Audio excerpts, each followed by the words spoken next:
Okay. Good morning, everyone. Hey, this is Trina with Success Point Consulting. Hey, good morning. It's a Monday morning. It's great. It's beautiful. Hey, I want to talk to you a little bit about marketing today. And today I'm going to talk to you about how to build a marketing campaign. Guys, it's not so easy to just say, hey, I'm out marketing. It's much more effective if you actually build a campaign, if you actually have a plan. And so what I want to do today is kind of talk you through the basics of a campaign. Now, when I say a marketing campaign, what do I mean? A campaign, if you think like an election, a political campaign, it is all the activities that kind of merge together towards one goal. Right? It's, a campaign could be speeches, it's the lit drops, it's the radio ads, it's television ads, it's the debates. All of that is part of a campaign, right? And it's all very strategically laid out to build buzz, right? To really get momentum going, to kind of put your candidate over the top, or in your case, to put your product in front of the right people to encourage them to do something.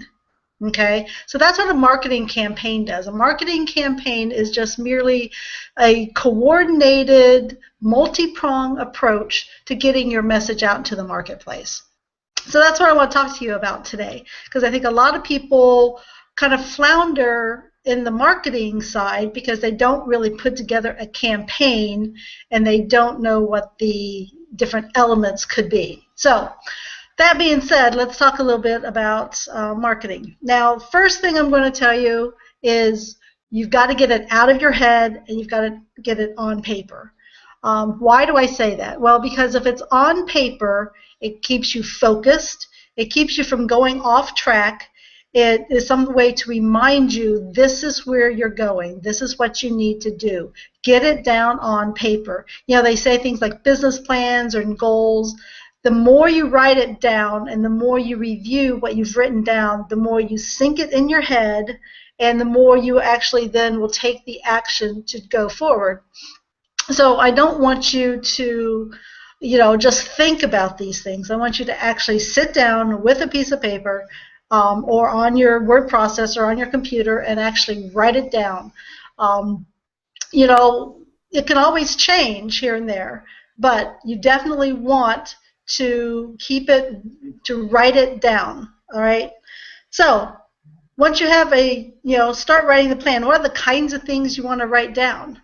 Well, first of all, you want to select what is your metric or what is your outcome. What are you trying to get people to do with your campaign? Do you want them to visit your store? Do you want them to visit your website? Do you want them to watch a video? Do you want them to like your business page? What is it that you want them to do?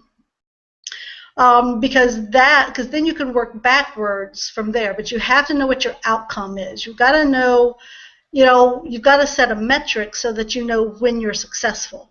If you're trying to increase sales, well, you got to know what your current sales are and then know, how are you going to track your campaign results to know that you got results. If you are trying to get people to read your blog post, do you have the Google Analytics set up so that you can see who is coming to your post, so you can see that your campaign is actually, getting results for you. So you got to choose your metrics, and you have to make sure that they're measurable, right? You don't want to just do a campaign, spend all this work, and then not know whether you move the needle at all. So choose your metric, and then choose what is the outcome. What do you want people to do?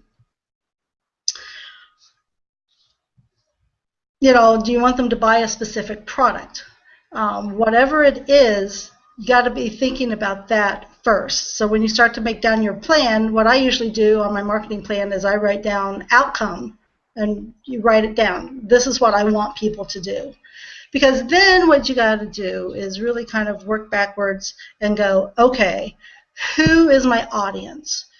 If I want people to buy this product is appropriate for who? And so you got to kind of define your audience. So hopefully who would buy. If you're in a MLM or a network marketing company, most of the time you're going to look for people who are like in transition if you want to recruit them. But if you're selling a product, it's like who would use that product? If you're doing a weight loss or you're doing, healthy kind of thing, you want, people that go to the gym or people who, keep procrastinating or they're having like medical issues. You got to figure out who is it that you want to target. And then you've got to find ways to get in front of them. Now, I have a couple different ideas. Once you choose your target audience, the next you kind of move to your strategies and your offer, right? So what is it that you're offering them? And you really want to, when you're doing a marketing campaign, the most effective campaigns are really focused on the buyer or the receiver of the message, and they're going to be thinking, what's in it for me? So you want to be very features and benefits. You really want to talk about benefits. Benefits, benefits, benefits. What's in it for me? Why do they want to buy your product? Why do they want to watch your video? Why do they want to visit your website? What is the benefit that they get from taking the action that you're asking for? Okay, so what you really want to do is really put yourself in the shoes of the consumer, the end client, and just say, what if I was going to buy this product, how would I want to be approached?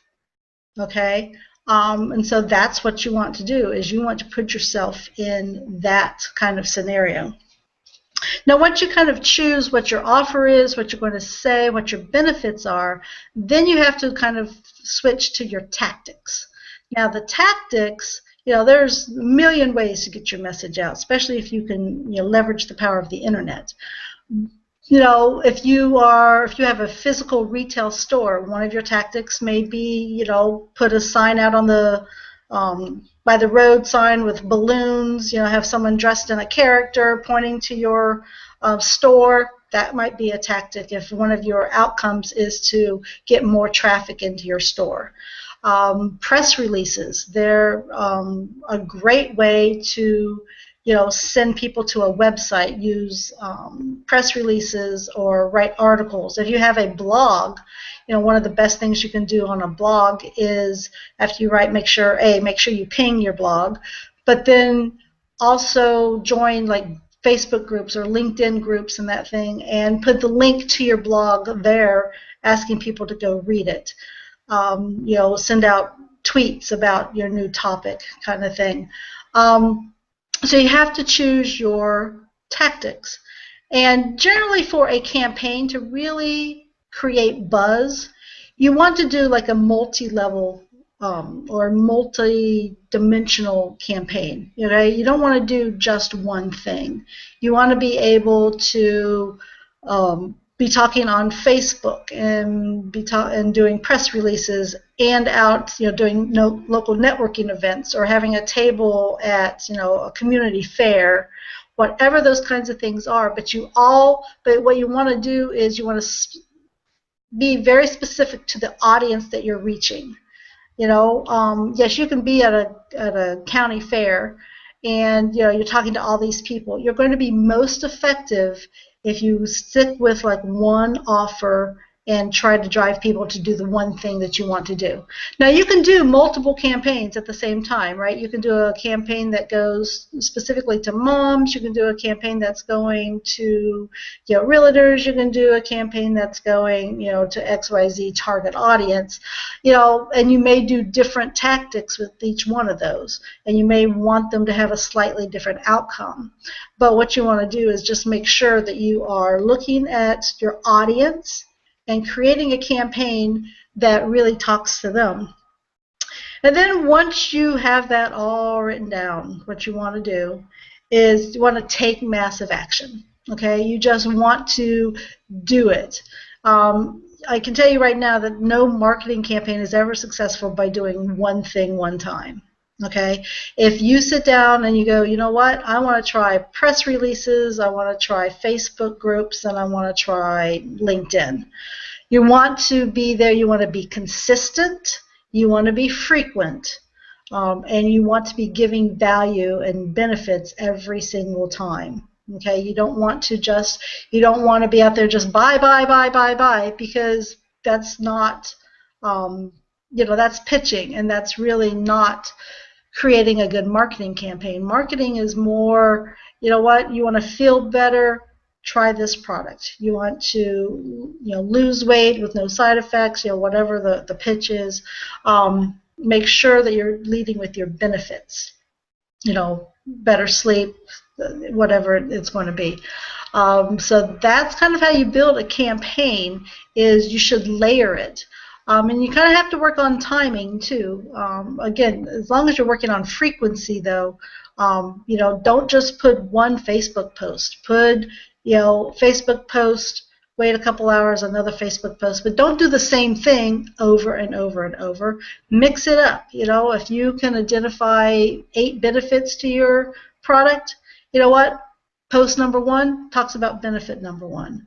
Post number 2 maybe talks about benefit number 2. Post number 3 is probably something personal for you, or funny, or some sort of quote, or something a little bit different. And then post number 4 is about benefit number 4, kind of thing. Don't just do post, especially on something like the social media, because you really want to be building more relationships. You want people to learn about you as much as they learn about your product and service. All right, so what else do we have? The best thing is write it down, keep focused, review your plan. And, just because it's written down doesn't mean it's in stone. It can be revised. If you find something new going on, fine, mix it up, switch it up. But the thing is, you want to really be watching your metrics. And just because you wrote it down and you tried it doesn't mean you're married to it, right? If you're not getting results, mix it up, try something else. But the thing is, you always want to be moving toward whatever your outcome is. If you want people to watch that video, you try a couple tactics and people aren't watching the video, switch it up, do something else. Use different words, different messages. One other thing is, make sure you've got the right materials. If you're going to like a trade show, community event or something, have flyers about whatever your product is. And if you don't, if you're not a graphic artist, you're not comfortable doing flyers, there's this great website out there called Fiverr, FIVVER.com, right? FIVVER.com, Fiverr. Go out there, you can find a graphic artist who can design a flyer for you for $5. Seriously, $5. And so there's really no excuse to show up, at an event with like nothing to hand out to people to be memorable. So definitely take advantage of the resources. And if you're having trouble finding resources, then reach out to someone. Reach out to me, reach out to your friends, reach out to other small business owners, and ask for some referrals, ask for some help. We're all willing to help each other. So once you get out there and just give it a try. All right, if you got any questions, you can email me at trina@successpointconsulting.com, or check out my blog at successpointconsulting.com, or connect with me on Facebook. I'm out there as Katrina Johnson. I will see you guys later. Thanks so much. Have a great Monday. Bye.